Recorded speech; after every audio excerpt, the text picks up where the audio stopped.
En fait, moi, j'ai écouté un peu la description au départ des 91% des gens qui ne trouvaient pas l'engagement dans leur profession. Moi, je suis plutôt partie des 10% qui ont au départ cherché dans mon métier à toujours trouver du sens dans ce que je faisais. Par contre, c'était à quelle place je voulais vraiment, ou à quelle place j'étais vraiment utile, à quelle place j'étais le plus efficace, à quelle place j'avais le plus envie de le faire.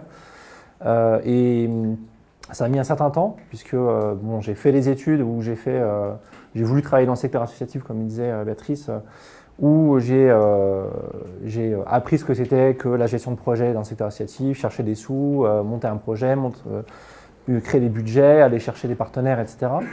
Et puis, bon, j'ai suivi ce parcours-là jusqu'à un peu pousser ma personnalité et aller créer mon réseau professionnel alors que j'en avais quasiment pas du tout, voire pas du tout, parce que j'ai pas fait d'école de commerce j'ai fait un petit UT, on était 25 dans la classe, donc c'était pas vraiment, et puis en plus très loin de Paris, donc à Fontainebleau, donc c'était pas forcément évident de se créer son propre réseau. Et puis j'ai un peu forcé ma personnalité, et je suis allé vers les autres, et dans le secteur associatif, comme dans beaucoup de milieux, mais encore plus dans celui-là, ça fonctionne par réseau, ça fonctionne par contact. Et en fait, j'ai construit le métier que je voulais petit à petit. C'est-à-dire que c'est en rencontrant les gens, en faisant du réseau avec les gens, sur des projets précis, soit quand j'étais membre du conseil d'administration d'une association, soit ensuite quand j'étais salarié en CDI pendant 4 ans, où j'ai rencontré plein de monde.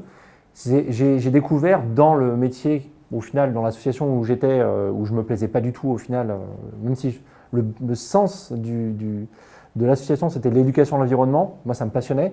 Je faisais 1 à 3 fois des voyages à l'étranger, je rencontrais plein de monde. Mais l'ennui, il est venu après 1 an et demi. Donc, aucune évolution de poste, etc. Donc, finalement, c'est en faisant des choses par morceaux dans ma profession et puis ensuite en faisant beaucoup de choses à côté. Ça, c'est le côté slasher. C'est-à-dire que je suis très... voilà, je milite dans des collectifs dont peut-être certains vous en avez entendu parler, certains qui vont dans les entreprises avec des masques blancs pour dénoncer les abus de stagiaires, donc c'est Génération Précaire, à Jeudi Noir pour aller squatter des immeubles, ou à Labyrinthe pour faire pitcher Béatrice, entre autres, on pourrait parler de questions de prospective de travail notamment. Je faisais un peu des choses à côté et c'est comme ça que j'ai découvert au final un peu ce que je voulais faire. C'était du réseau, la communication sur les réseaux sociaux, faire des relations presse, donc aller parler avec des journalistes, faire des plateaux télé, aller discuter avec eux pour préparer des sujets.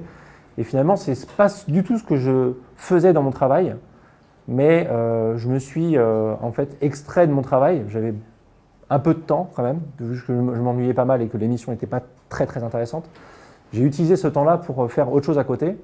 Et au final, le plus dur a été de quitter mon travail parce que, bon, quand on vit à Paris, se loger c'est très difficile, payer un loyer c'est très difficile, il faut avoir un CDI pour pouvoir avoir la garantie d'avoir un logement, donc il fallait quitter tout ça.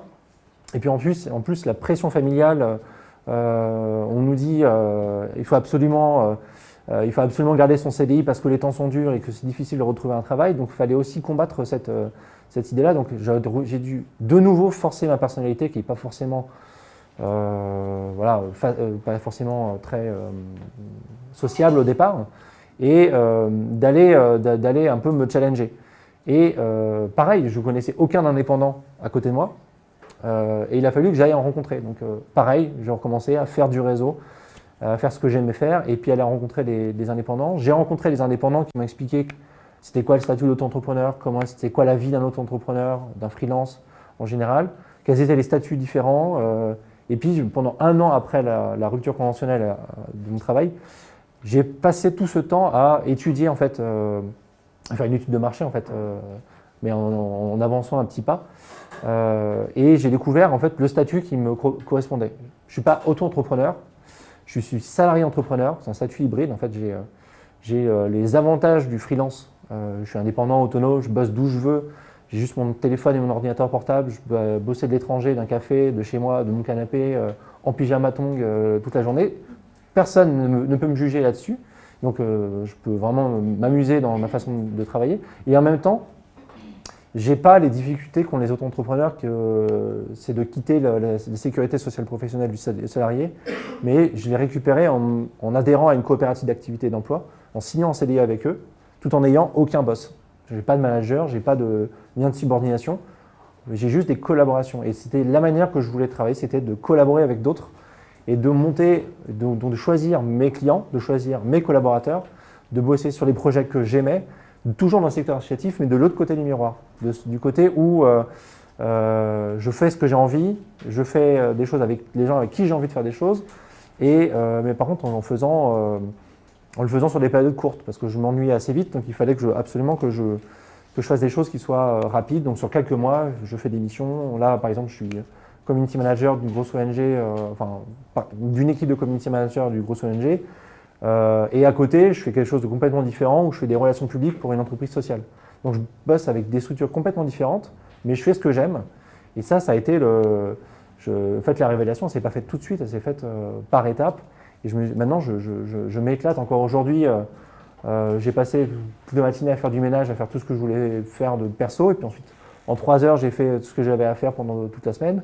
Et puis ensuite, je vais être tranquille toute la semaine pour faire tout ce que je veux faire de manière militante. Et chaque semaine, c'est comme ça. Et j'arrive petit à petit, c'est pas facile, hein, mais à payer mon salaire. Mais c'est pas facile de l'exprimer parce que je n'ai pas l'habitude de le raconter. Mais en tout cas, voilà, j'arrive à faire ce que j'aime. Et j'encourage vraiment, et j'en ai discuté avec d'autres qui sont salariés ou qui sont salariés et qui veulent quitter leur boulot. Et j'ai réussi à en convaincre quelques-uns de quitter leur boulot et des auto-entrepreneurs de devenir.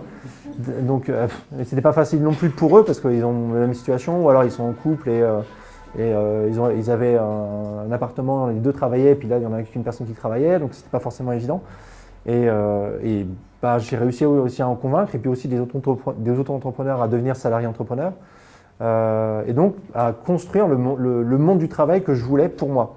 Parce que personne ne nous l'apprend en fait, de trouver son travail idéal. On le trouve qu'en faisant ce parcours, ou alors on reste enfermé dans le même cycle de chaque année on fait la même chose. Et ça, moi, c'est absolument ce que je voulais quitter. J'ai quitté ce cycle, je l'ai brisé et j'ai créé le mien qui change en fait chaque mois, chaque jour, chaque année. Et je ne m'ennuie pas. En tout cas, je ne m'ennuie pas. Et ça, c'était vraiment le but premier, c'était de ne pas m'ennuyer dans ce que je faisais. Voilà, je voulais vous raconter. Bonsoir.